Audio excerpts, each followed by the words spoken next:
கர்த்தராகிய இயேசு கிறிஸ்துவின் நாமத்திலே வாழ்த்துகிறேன். சர்வ வல்லவர் நம்முடைய தேவனாக இருக்கிறார்.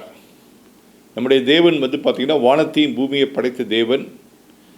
அவரை நாம் ஏற்றுக்கொள்ளும் பொழுது அவருடைய பலத்தின் கீழே நம்ம வைக்கப்படுகிறோம். அந்த ஸ்தானத்தை அடைவதற்கு நாம் என்ன செய்ய வேண்டும் பார்த்திங்கன்னா, இயேசுவை ஆண்டவராக ஏற்றுக்கொள்ளும் பொழுது, இயேசுவை ஆண்டவர் என்று நாம் விசுவாசிக்கும் பொழுது, இயேசு நமக்காக மரித்தார், மூன்றாம் நாள் உயிரோடு எழுந்தார். நம் பாவங்களுக்காக அவர் மரித்து, அவர் மூன்றாம் நாள் உயிரோடு எழுந்து நம் அக்கிரமங்கள் எல்லாவற்றையும் மன்னித்த தேவன் என்று நாம் விசுவாசித்து இயேசுவை ஆண்டவர் என்று நாம் சொல்லும் பொழுது பார்த்திங்கன்னா, நம்மளுக்கு அந்த ரட்சிப்பு கிடைக்குது. அந்த ரட்சிப்பு கிடைக்கும் பொழுது நமக்கு ஒரு சூப்பர் நேச்சுரலாக நார்மலாக இருந்த நம்ம பழையெல்லாம் ஒழிந்து போயின, எல்லாம் புதியவையில் ஆன என்று சொன்னது போல் நம்மளுக்கு புதிதாக சில பலன் கொடுக்கப்படுகிறது. உங்களுக்கு அது யார்கிட்டருந்து வருதுன்னு பார்த்தீங்கன்னா, சர்வ வல்ல தேவனிடத்திலிருந்து வருகிறது. இந்த வானத்தையும் பூமியை படைத்த தேவனிடத்திலிருந்து கிடைக்கக்கூடிய அந்த பலனாக இருக்கிறது. அதான் அவர் யார், அவர் நமக்கு என்ன செய்து வைத்திருக்கிறார், அவரை பற்றி அறிந்து கொள்ளும் பொழுது, சர்வ வல்லவரை பற்றி அந்த தேவன் எப்பேற்பட்டவர், என்ன செய்து வைத்திருக்கிறார் நமக்காக அப்படின்னு சொல்லி நம்ம பார்க்கும் பொழுது, 2000 ஆண்டுகளுக்கு முன்பாகவே தன்னுடைய சொந்த மகனாக இயேசுவை இந்த உலகத்திற்கு அனுப்பி அவரை பார்த்திங்கன்னா 33 வருஷங்கள் வாழ்ந்து பலவிதமான மிராக்கிள்ஸ் அவர் செய்திருக்கிறார். உங்களுக்கு அற்புதங்கள், வியாதியஸ்தர்களை சுகமாக்கியிருக்கிறார். உங்களுக்கு எல்லா தேவைகளையும் சந்தித்திருக்கிறார். உங்களுக்கு இல்லாத நேரத்தில் அதை பெருக்கி தருகிற தேவனாக இருக்கிறார். உங்களுக்கு 5000 பேருக்கு உணவளித்த தேவன், 2 அப்பத்தையும் மீன்களையும் வைத்து செய்த தேவனாக இருக்கிறார். முழுதும் பிரயாசப்பட்டு ஒன்றும் ஆகப்படல பேதுருவுக்கு. ஆனால் காலையில் அவர் சொன்ன வார்த்தையின்படி அந்த கடலில் போய் போடுறாங்க. 153 பெரிய மீன்கள் கிடைக்கக்கூடிய அற்புதத்தை செய்த தேவன், அதே தேவன் பார்த்திங்கன்னா நமக்குள் வாசம் செய்கிறார். இப்பொழுது இயேசுவை ஆண்டவர் ஏற்றுக்கொள்ளும் போது சர்வ வல்லவர், அந்த சர்வ வல்லவர் ஆல்மைட்டி காட், அவர் நம்மோடு சேர்ந்து செயல்படும் பொழுது அவர் நமக்கு பார்த்திங்கன்னா ஆலோசனைகளை கொடுக்கக்கூடிய தேவனாக இருக்கிறார். He gives directions and he gives consultation and he counsels us.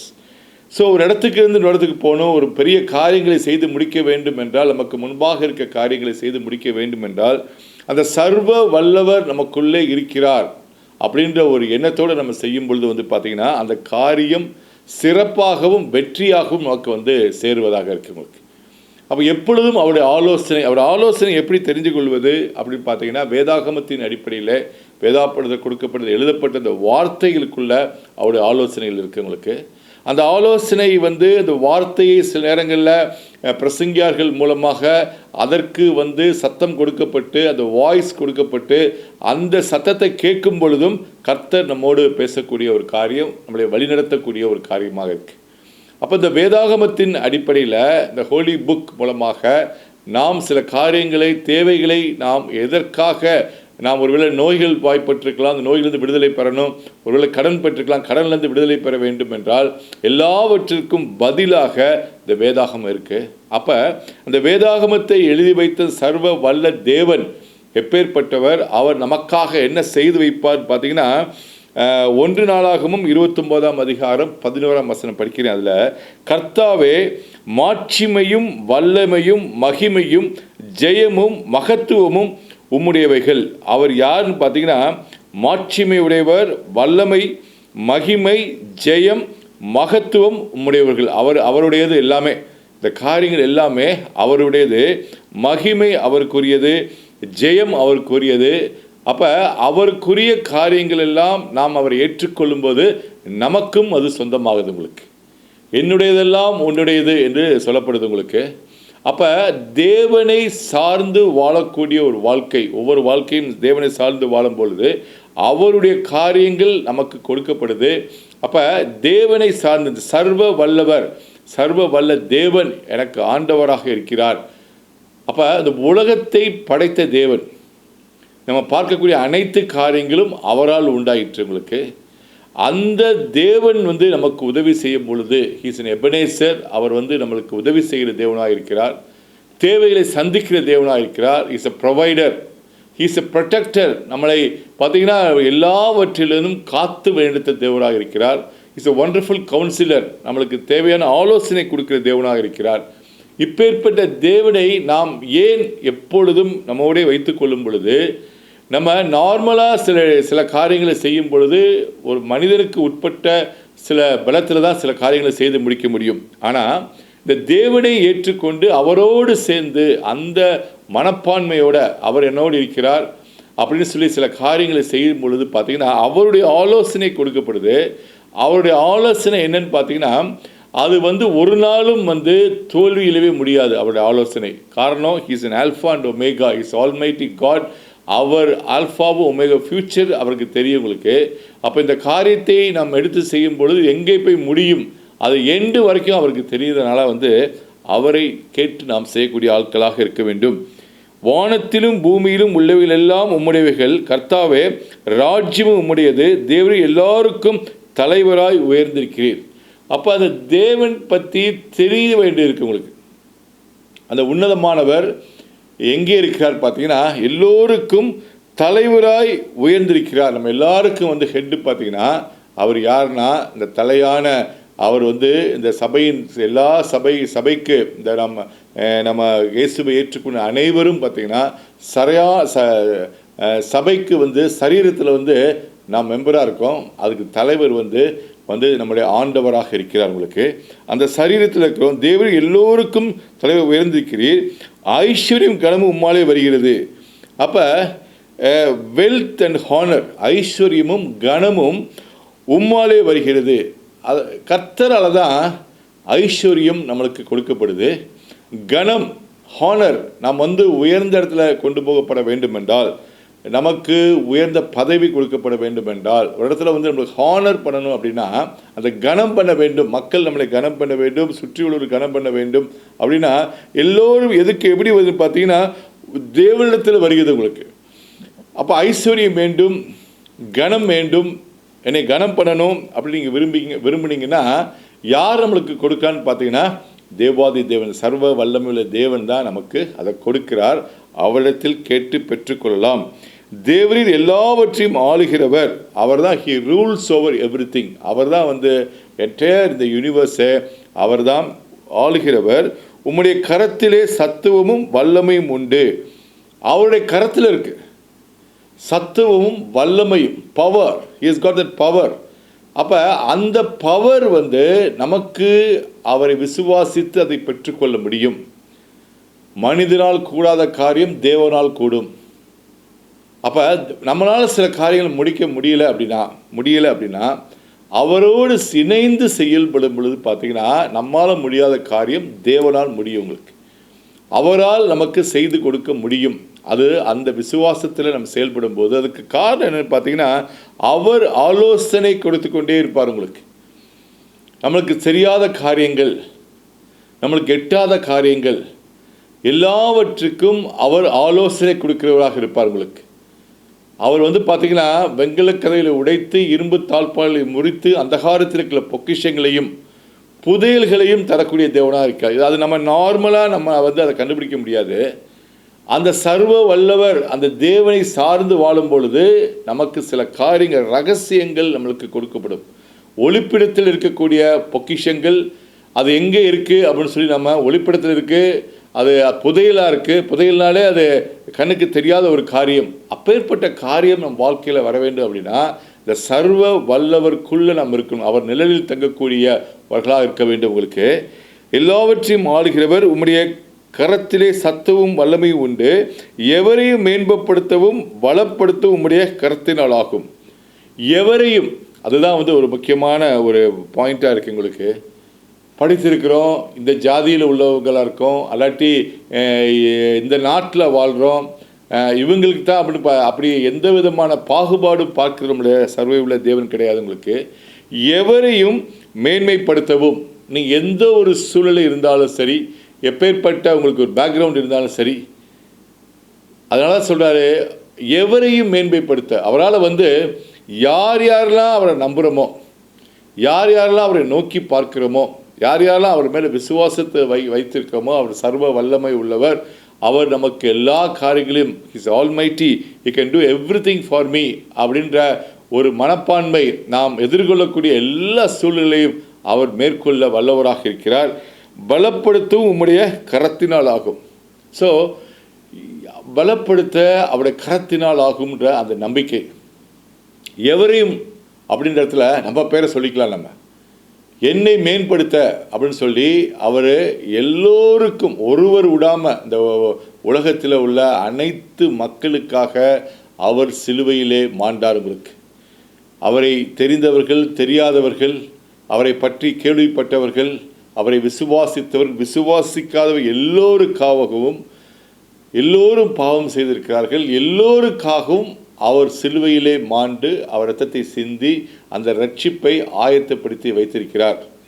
யார் யாரெல்லாம் அதை பார்க்குறோமோ, யார் யாரெல்லாம் அதை நம்புகிறோமோ அவங்களுக்கு சில காரியங்கள் அது நம்ப முடியாத வரைக்கும் கர்த்தர் அந்த பலத்தை கொடுக்குற வல்லவராக இருக்கிறார். எவரையும் மேன்மைப்படுத்தவும் பலப்படுத்தவும் உடைய கரத்தினால் ஆகும். அவரால் யாரனாலும் மேன்மைப்படுத்துவார், பலப்படுத்துவார், உயர்ந்த ஸ்தானத்திலே கொண்டு போவார் உங்களுக்கு. அதனால் நாம் செய்யக்கூடிய சில காரியங்கள் அதை சார்ந்து வாழ வேண்டும். அவரோடு நான் இருக்கிறேன், அவரோடு இணைந்து நான் செயல்படுறேன். அப்போ பல விதமான காரியங்கள் நம் நினைத்து பார்க்காத சில காரியங்கள்லாம் அவர் மூலமாக நாம் செய்து முடிக்க முடியும். உங்களுக்கு இந்த காரியம் நடக்குமா? சர்வ வல்லவர் அப்படின்ற தேவன் தான். அதாவது பார்த்தீங்கன்னா ஆதியாகமம் 17ஆம் அதிகாரம் படித்து பார்க்கும்போது பார்த்தீங்கன்னா 1ஆம் அதிகாரத்தில் படிக்கிறோம். ஆபிராம் 99 வயதான போது கர்த்தர் ஆபிராமுக்கு தரிசனமாகி, நான் சர்வ வல்லமையுள்ள தேவன், நீ எனக்கு முன்பாக நடந்து கொண்டு உத்தமனாயிரு அப்படின்னு சொல்கிறார். நான் சர்வ வல்லமையுள்ள தேவன் என்று ஆபிரகாமுக்கு கூப்பிட்டு சொல்கிறாரு. உடன்படிக்கை பண்ணுறாரு. உங்களுக்கு ஆபிரகாமோட உடன்படிக்கை பண்ணுறாரு. உன்னுடைய சந்ததி பெருகும் சொல்லி ஆபிராம் என்ற பெயரை ஆபிரகாம் என்று மாற்றுறாருங்க. சாரா என்ற பெயரை சாரால் என்று மாற்றுகிறார். உங்களுக்கு மாற்றி பார்த்தீங்கன்னா உலகத்தில் உள்ள எல்லாவற்றுக்கும் தாய் என்று சொல்லக்கூடிய ஒரு சூழ்நிலை. ஆனால் அந்த நேரத்தில் பார்த்தீங்கன்னா அவர்களுக்கு குழந்தை இல்லை. ஆபிரகாமுக்கும் சாராளுக்கும் பிறந்த குழந்தை இல்லாத ஒரு சூழ்நிலை. இப்பேற்பட்ட சூழ்நிலை அவர் சொல்கிறாரு, உன் சந்ததி பெருகும் என்று சொல்லக்கூடிய ஒரு சூழ்நிலை. நாமும் சில நேரங்களில் பார்த்தீங்கன்னா கர்த்தருடைய வாக்கு தத்தங்கள் நம்மளுக்கு கொடுக்கப்பட்ட காரியங்கள் நமக்கு சாத்தியமே இல்லாத மாதிரி தான் இருக்குது. உங்களுக்கு 99 வயசாகுது உங்களுக்கு ஆபிரகாமுக்கு. சாராளுக்கு 90 வயது ஆகுது உங்களுக்கு. ஸோ இந்த ஒரு சூழ்நிலையில் பார்த்தீங்கன்னா இது நம்பக்கூடிய ஒரு காரியமாக இல்லை. ஆனால் சர்வ வல்லமை உள்ள தேவன் அவர் சொல்கிறார், ஒரு சந்ததி பெருகும், வானத்தின் நட்சத்திரங்கள் போல பெருகும், மணலைத்தனையாய் பெருகும், அதை நான் முன்னால் என்ன கூடுமோ என்று கேட்கக்கூடிய ஒரு சூழ்நிலை. இப்பேற்பட்ட பெருக்கம், ஆனால் குழந்தை இல்லை. ஒரு எம்டினஸ் இருக்கிற இடத்துல ஒரு பெரிய பெருக்கத்தை பற்றி பேசிகிட்டு இருக்காரு சர்வ வல்லமை உள்ள தேவன். அதே மாதிரி தான் கர்த்தரும் உங்களை பார்த்து ஒன்றும் இல்லாத இந்த சூழ்நிலையில், வாய்ப்பே இல்லாத சூழ்நிலையில், சயின்டிஃபிக்கலாக அது முடியாத ஒரு சூழ்நிலை, அப்பேற்பட்ட சூழ்நிலை, எந்த விதமான கால்குலேஷன்ஸு போட்டாலும் உங்கள் கடன் அடைக்க முடியாத ஒரு சூழ்நிலை, அப்பேற்பட்ட கடனுக்குள்ளே இருக்கீங்க.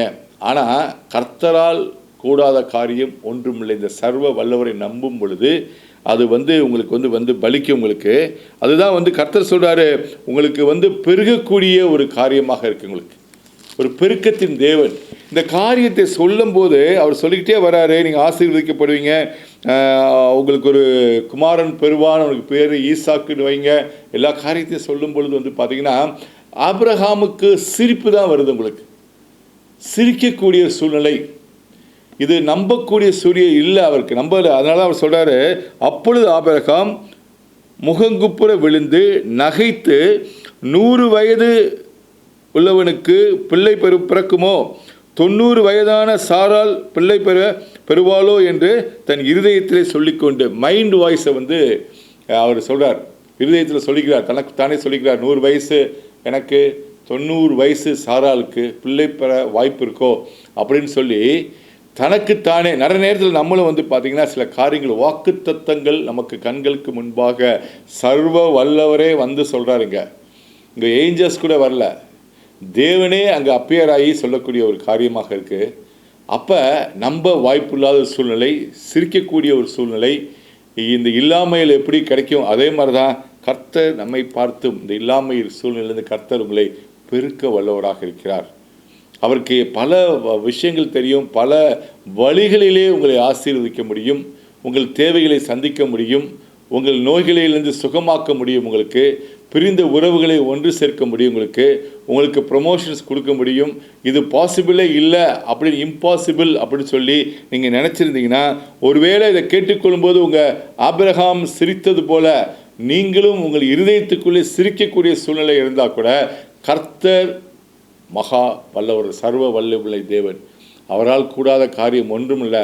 அவர் பெருக்கத்தின் தேவனாக இருக்கக்கூடிய தேவன் தான் நம்முடைய தேவனாக இருக்கிறார். அப்பேற்பட்ட தேவன் வந்து நீங்கள் ஒரு விஷயத்தில் சரியாக அவரை நம்பணும் அப்படின்னா, விசுவாசித்தோம் அப்படின்னா, அவரை ஏற்றுக்கொண்டு இயேசுவை ஆண்டவர் என்று ஏற்றுக்கொண்டு அதை நம்பும் பொழுது அந்த காரியம் நமக்கு முன்பாக பழிக்கும். உங்களுக்கு அதே ஆபிரகாமுக்கு சொல்லப்பட்ட அவருக்கு ஜென்ரேஷன் டு ஜென்ரேஷன் இந்த ஆசீர்வாதம், அந்த யார் யாரெல்லாம் இயேசுவை ஆண்டவர் என்று ஏற்றுக்கொள்கிறோமோ, நாம் வந்து ஃபிசிக்கலாக ஆபிரகாம் ஜென்ரேஷனில் பிறக்காட்டினாலும் நம்ம வந்து பார்த்திங்கன்னா ஆவிக்குரிய இஸ்ரவேலர்கள், நாம் வந்து ஆவிக்குரிய விதமாக எப்பொழுது ஆண்டவரை ஏற்றுக்கொள்கிறோமோ அப்போ நாமளும் ஆபிரகாமின் சந்ததியாக இருக்கிறோம். ஆபிரகாமின் சந்ததியாக இருக்கிறனால சொல்லப்பட்ட அந்த பெருக்கம், அந்த ஐஸ்வர்யம், அந்த சமாதானம், அந்த உயர்வு, அவருக்கு கொடுக்கப்பட்ட அனைத்து காரியங்களும் நமக்கும் இன்றும் பலிக்கும். அதை நாம் விசுவாசிக்க வேண்டும். ஆபிரகாமுக்கு மாத்திரமல்ல, அன்றைக்கி கொடுத்த அதே தேவன், அந்த சர்வ வல்லமை உள்ள தேவன் அன்றைக்கு ஆபிரகாமுக்கு பண்ணின உடன்படிக்கை எப்படியோ அதே மாதிரி தான் நமக்கும் பெருக்கத்தின் தேவன் நமக்கும். ஒருவேளை குழந்தை இல்லை அப்படின்னு நினச்சிங்க அப்படின்னா, அந்த தேவனுக்குள் ஆபிரகாமின் சந்ததி அப்படின்னு சொல்லும்போது அந்த குழந்தைகள் நமக்குள்ளே இருக்குது. ஒருவேளை பார்ப்பதற்கு தெரியாமல் இருக்கலாம், ஒருவேளை அதை நம்புறதுக்கு சாத்தியம் இல்லாமல் இருக்கலாம். ஆபிரகாம் சிரித்தது போல் நம்ம மனசுக்குள்ளேயே சிரிக்கலாம், நடக்க வாய்ப்பே இல்லை அப்படின்னு நினைக்கலாம். ஆனால் கர்த்தர் சொல்கிறாரு, அந்த காரியம் கர்த்தரால் ஆகும், அவரால் கூடாத காரியம் ஒன்றுமில்லை. இப்பேற்பட்ட பணத்தை நான் எப்படி சம்பாதித்து இந்த கடனை அடைக்க போகிறேன் நீங்கள் யோசித்தீங்க அப்படின்னா, அந்த காரியத்திற்கு ஆலோசனை, ஐஸ்வர்யத்தை சம்பாதிக்கிற பலனை தருகிற தேவனாக இருக்கிறார். அவரை சார்ந்து வாழும்பொழுது அந்த காரியம் நம்மளுக்கு கண்களுக்கு முன்பாக வரும். நோயிலிருந்து விடுதலை தருகிற தேவனாக இருக்கிறார். எப்பேற்பட்ட சூழ்நிலையாக இருந்தாலும் கர்த்தர் உங்களை விடுவிக்க வல்லவராக இருக்கிறார். இப்பேற்பட்ட தேவன் தான், அதே சர்மை வல்லமையுள்ள தேவன் தான். பார்த்தீங்கன்னா சங்கீதம் 91 அதிகாரத்தில் பார்க்குறோம், உன்னதமானவரின் மறைவில் இருக்கிறவன் சர்வ வல்லவரின் நிழலில் தங்குவான். உன்னதமானவரின் மறைவில் இருக்கிறவன் சர்வ வல்லவரின் நிழலில் தங்குவான். ஸோ சர்வ வல்லவர் அவர் தான், இஸ் ஆல்மைட்டி. அவருடைய நிழலில் தங்கும் பொழுதே we are protected. நான் கர்த்தரை நோக்கி நீர் என் அடைக்கலம், என் கோட்டை, என் தேவன், நான் நம்பியிருக்கவன் என்று சொல்லுவேன். அப்போ நம்ம சைடில் ஒரு காரியம் செய்ய வேண்டியிருக்கு. நம்ம யாரை நம்பியிருக்கிறோம் அதை வாயத்திலிருந்து சொல்லணும். நான் கர்த்தரை நோக்கி நீர் என் அடைக்கலம், என் கோட்டை, என் தேவன், என்னுடைய கோட்டை, you are the fortress, you are my refuge அப்படி சொல்லும் பொழுது என் தேவன், மை காட், நான் நம்பியிருக்கிறவர் என்று சொல்லுவேன். அவரை நம்பி தாங்க நம்ம இருக்க முடியும். உங்களுக்கு நமக்கு அவர் தாங்க ப்ரொடெக்ஷன். He knows everything. அப்பேற்பட்ட ஒரு ப்ரொடெக்ஷன், இந்த உலகத்தை உண்டாக்கின தேவர் மூலமாக கிடைக்கிற ப்ரொடெக்ஷன் மாதிரி நீங்கள் எந்த விதமான ப்ரொடெக்ஷன் நீங்களாக வந்து சுயமாக செய்து கொள்ளவே முடியாது. உங்களுக்கு அவர் கொடுக்கக்கூடிய அந்த சர்வ வல்லவர் கொடுக்கக்கூடிய அந்த ப்ரொடெக்ஷன் நம்மளுக்கு கொடுக்கப்படுது. அவர் உன்னை வேடனுடைய கண்ணிக்கும் பாலாக்கும் கொள்ளை நோய்க்கும் தப்பி வைப்பார். வேடன் நம்மளுக்காக எதிரே நம்மளுக்கு சூழ்ச்சிகள் செய்யப்பட்டாலும் சரி, பாலாக்கும் கொள்ளை நோய்க்கும், ஒருவேளை எப்பேற்பட்ட நோய் வந்தாலும் சரி, கொள்ளை நோய்கள் வந்தாலும் சரி, டெட்லி டிசீஸ் வந்தாலும் சரி, அதை தப்புவிக்கிற தேவனாக இருக்கிறார். சர்வ வல்லவன் நிழலில் இருக்கும் பொழுது, அதை விசுவாசிக்கும் பொழுது நம்மை பாதுகாத்து நோய்களிலிருந்து விடுதலை எதிரிகளிலிருந்து விடுதலை, இந்த உள்ள சூழ்நிலையிலேருந்து விடுதலை, அந்த ஒரு ஆக்சிடெண்ட்லேருந்து விடுதலை, ஆக்சிடென்ட் இல்லாமல் ஒரு ப்ரொடெக்ஷன், நம்ம டெய்லி பலத்துக்கு போய் வந்துக்கிட்டு இருக்கவங்களுக்கு அதிலிருந்து காக்க வல்லவராக இருக்கிறார். ஸோ பலவிதமான எல்லா விதமான சூழ்நிலையிலும் கர்த்தர் நம்மளை காக்க வல்லவராக இருக்கிறார். அவர் தமது சிறகுகளாலே உன்னை மூடுவார், அவர் சற்றில் அடைக்கலம் போகுவாய், அவருடைய சத்தியம் உனக்கு பரிசையும் கேடகமாக இருக்கும். பாருங்க, அவர் தமது சிறகுகளாலே உன்னை மூடுவார். அல்ல ஒரு சிறகு உள்ள ஒரு பறவையை யோசிச்சு பாருங்க. அந்த சிறகுக்குள்ளே நம்ம போயிட்டோம் அப்படின்னா வெளியில் யாருக்கும் தெரியாது நம்ம அதுக்கு உள்ளே இருக்கிறோன்று. கோழி குஞ்சு பார்த்துருக்கலாம் நிறைய நேரத்தில். கோழி இந்த குஞ்சுகளை உள்ளே வச்சுருக்கோம். அது கோழி மட்டும் தான் நமக்கு வெளியில் தெரியும், குஞ்சு உள்ளே இருக்கிறதே தெரியாது. பக்கத்தில் போய் அதை விரட்டி விடும் போது உள்ளுக்குள்ள இருக்க குஞ்சுகள் நம்மளுக்கு தெரியும் உங்களுக்கு. அதே மாதிரி தான் அவர் தமது சிறகுகளாலே உன்னை மூடுவார். அவர் சிறகுகளுக்குள்ளே நாம் இருக்கக்கூடிய ஒரு காரியம் it is the place of protection. அவர் சிறகுகள் யாரும் ஒன்றும் செய்ய முடியாது, நம்மை அவர்கிட்ட பிரித்து எடுக்க முடியாது. அவர் கையில் இருக்கும் பொழுது யாரும் நம்மளை அங்கேருந்து எடுத்து நம்மளை ஒன்றும் சேதப்படுத்த முடியாது. ஆவிக்குரிய விஷயத்தில் நாம் அவர் சிறகுக்குள்ளே இருக்கிறோம். இப்போ நம்ம எங்கே இருக்கிறோம்னு பார்த்து யோசித்தீங்க அப்படின்னா, அவர் சிறகுக்குள்ளே மூடப்பட்டிருக்கிறோம். அவர் ப்ரொடெக்ட் பண்ணியிருக்கார் நம்மளை. அவர் சிறகுக்குள்ளே தான் நம்ம இருக்கிறோம். ஆவிக்குள்ள விஷயத்தில் யோசித்தோம் அப்படின்னா சிறகுகளாலே மூடக்கூடிய ஒரு காரியம். அந்த சிறகுக்குள்ளே நம்ம வாசம் செய்கிறோம். அவர் சட்டைகளின் கீழ் அடைக்கலம் புகுவாய், அவர் சட்டைகளின் கீழே அடைக்கலம். நமக்கு அங்கே ஒரு அடைக்கலம் கொடுக்கப்படுது. அவருடைய சத்தியம் உமக்கு பரிசையும் கேடகமாக இருக்கும். அவர் சத்தியம், அவர் சொல்லப்பட்ட அந்த சத்தியம், இயேசு நமக்காக பிறந்து வாழ்ந்து மரித்து மீண்டும் 3ஆம் உயிரோடு எழுந்தார் என்ற சத்தியம், அந்த சத்தியத்தின் மூலமாக அந்த நமக்கு செய்யப்பட்ட காரியங்கள், அதாவது நமக்கு விடுதலை கொடுக்கப்பட்ட காரியங்கள், அவருடைய தழும்புகளால் சுகமான என்று போடப்பட்டிருக்கவங்களுக்கு நம்மளுக்கு சஞ்சலம் இல்லை, தவிப்பும் இல்லை. நாம் செய்த அவ்வளவு அக்கிரமங்களுக்காக அவர் மன்னித்திருக்கிறார். அவர் ஐஸ்வர்யமாக இருந்தும் நமக்காக தரித்திரரானார். அப்போ நாம் ஐஸ்வர்யவானாக தான் இருக்கணும். தரித்திரத்திலிருந்து விடுதலை கொடுக்கப்பட்டிருக்கவங்களுக்கு இப்பேற்பட்ட காரியம் எதுக்குள்ள இருக்குது பார்த்தீங்கன்னா, அவருடைய சத்தியத்துக்குள்ளே இருக்குது. இந்த வேதாகமத்தின் அடிப்படையில் அவர் சத்தியம் நம்மளுக்கு கொடுக்கப்பட்டிருக்கு. அந்த சத்தியம் என்னன்னு பார்த்தீங்கன்னா, விடுவிக்கப்பட்ட மக்களாக நாம் இருக்கிறவங்களுக்கு ப்ரொடெக்டட். அதுக்கு பிறகு அந்த சத்தியத்தின் மூலமாக பலவிதமான காரியங்களை நம்ம அறிந்து கொள்கிறோம். பரிசையும் கேடகமாகும். ஒரு கேடகம் நம்மளை சுற்றி இருக்கிறவங்களுக்கு அவருடைய நிழலில் தங்கக்கூடிய ஒரு காரியம் நமக்கு கொடுக்கப்படுது. உங்களுக்கு நமக்கு பார்த்திங்கன்னா சர்வ வல்லவர் நமக்குள்ளே இருந்து ஒவ்வொரு நாளும் முன்னேற்றத்திற்கு கூறிய காரியத்தை நோக்கி நாம் சென்று கொண்டிருக்கிறோம். அப்போ நம்முடைய வாழ்க்கை நேற்று போல் இன்று இராது. உங்களுக்கு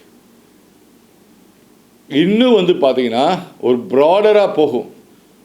காரணம், அவருடைய ஆலோசனை நடந்துக்கிட்டு இருப்போம். அவருடைய ஆலோசனையின்படி தொழில்கள் செஞ்சு கொண்டிருப்போம். அவருடைய ஆலோசனையின்படி நாம் வேலை செய்து கொண்டிருக்கிறோம். அப்போ அவருடைய நிழலில் தங்கக்கூடிய ஒரு வாழ்க்கை, அவரை சார்ந்து வாழக்கூடிய ஒரு வாழ்க்கை, அப்படி இருக்கும் பொழுது பார்த்திங்கன்னா we will have a peaceful life. அதாவது அது ஒரு சமாதானமான ஒரு வாழ்க்கையாக இருக்குது. உங்களுக்கு ஊரில் சுற்றி பலவிதமான காரியங்கள் நடந்து கொண்டிருந்தாலும் நமக்கு அதை பாதிக்காதவங்களுக்கு. காரணம் அவருடைய நிழலில் தங்கி கொண்டிருக்கிறோம். அவர் சட்டையின் கீழ் அடைக்கலமாக இருக்கிறவங்களுக்கு. அப்போ அவர் மகா பெரியவராக இருக்கிறார். அவருக்கு பார்த்தீங்கன்னா அவர் எவரையும் மேன்மைப்படுத்த முடியும். அதனால் என்னை மேன்மைப்படுத்துவார். அவர் எவரையும் மேன்மைப்படுத்த சொல்லப்பட்டிருக்கனால என்னை மேன்மைப்படுத்துவார், என்னை பலப்படுத்துவார். உம்முடைய கரத்தினால் ஆகும் என்று நான் விசுவாசிக்கிறேன். எப்பொழுதும் அவருடைய கரத்திலே நாம் இருக்கிறோம் அப்படின்ற ஒரு விசுவாசத்தில் இருக்கும்போது பார்த்தீங்கன்னா we are fully protected and we are empowered. அவருடைய பவர் நம்மளுக்கு கொடுக்கப்படுது. we are supernatural because the சர்வ வல்லமை, the almighty God is within us. We hold him. நம்ம தான் அவர் நம்மளை சொல்லிக்கிறார், the temple of the Holy Spirit அப்படின்னு சொல்லப்பட்டிருக்கவங்களுக்கு அவரை தாங்கி இருக்கிற ஒரு நாளை நாம் பார்த்தீங்கன்னா சர்வ வல்லவர் நிழலில் தங்கிறனால நாம் எல்லா காரியங்களும் உயர்ந்ததாகவும் வெற்றியாகவும் நம்மால் செய்து முடிக்க முடியும் என்ற விசுவாசத்தோடு நாம் வாழ வேண்டும். ஜெபிப்போம். சோத்திரம் ஆண்டவரே, நல்லவரே, மனதுருக்கம் உள்ளவரே, கர்த்தாவே, சர்வ வல்லமையுள்ள தேவன், நீர் பெருக்கத்தின் தேவனாக இருக்கிறீர். கர்த்தாவே, நீரே எங்களுக்கு தலையாக இருக்கிறீர். எல்லாவற்றிலும் நீர் உயர்ந்திருக்கிறீர். கர்த்தாவே, நீர் எங்களோடு இருந்து கர்த்தாவே, நீ செய்யக்கூடிய காரியம் ஆச்சரியமாக இருக்கும். நீ எழுதப்பட்டிருக்கிறது போல நாங்கள் பார்க்கக்கூடிய காரியங்கள் ஒவ்வொன்றும் ஆச்சரியமாக இருப்ப திருப்பதற்காக நன்றி. நீரே ஒரு ஆச்சரியமாக எங்களுக்குள் வாசம் செய்து கர்த்தாவே, உம்முடைய ஆச்சரியமான செயல் மூலமாக எங்களுடைய வாழ்க்கையும் ஒவ்வொரு நாளும் ஆச்சரியம் நிறைந்ததாக இருப்பதற்காக நன்றி. நீ சர்வ வல்லமையுள்ள தேவன், எங்களை நீர் ஏற்றுக்கொண்டதற்காக நன்றி. உம்முடைய கர்த்தாவே, உம்முடைய சமாதானத்தை எங்களுக்கு கொடுத்திருக்கார் நன்றி. கர்த்தாவே, உம்முடைய வெற்றியை கொடுத்திருக்கார் நன்றி. உம்முடைய நீதியை எங்களுக்கு கொடுத்திருக்கார் நன்றி. கர்த்தாவே, உம்முடைய குணமாக்கும் கரங்களை எங்களுக்கு கொடுத்திருக்கார் நன்றி. உம்முடைய சுகத்தை எங்களுக்கு கொடுத்திருக்கார் நன்றி. சிலுவையின் மூலமாக எல்லாவற்றையும் நீர் எங்களுக்கு பண்டமாற்று செய்திருக்கிற கர்த்தாவே, அதன் மூலமாக நாங்கள் இன்று கர்த்தாவே சுகமாய் வாழுகிறோம். கர்த்தாவே, வெற்றியாய் வாழுகிறோம். கடனற்ற வாழ்க்கையில் வாழ்கிறோம். கர்த்தாவே, நாங்கள் ஐஸ்வர்யனாக வாழ்கிறோம். கர்த்தாவே, கனம் பெற்று வாழ்கிறோம். எல்லாவற்றிற்கும் நன்றி, நன்றி. ஆமேன், ஆமேன், ஆமேன். நீங்கள் ஆசீர்வதிக்கப்பட்டவர்கள். ஆமேன்.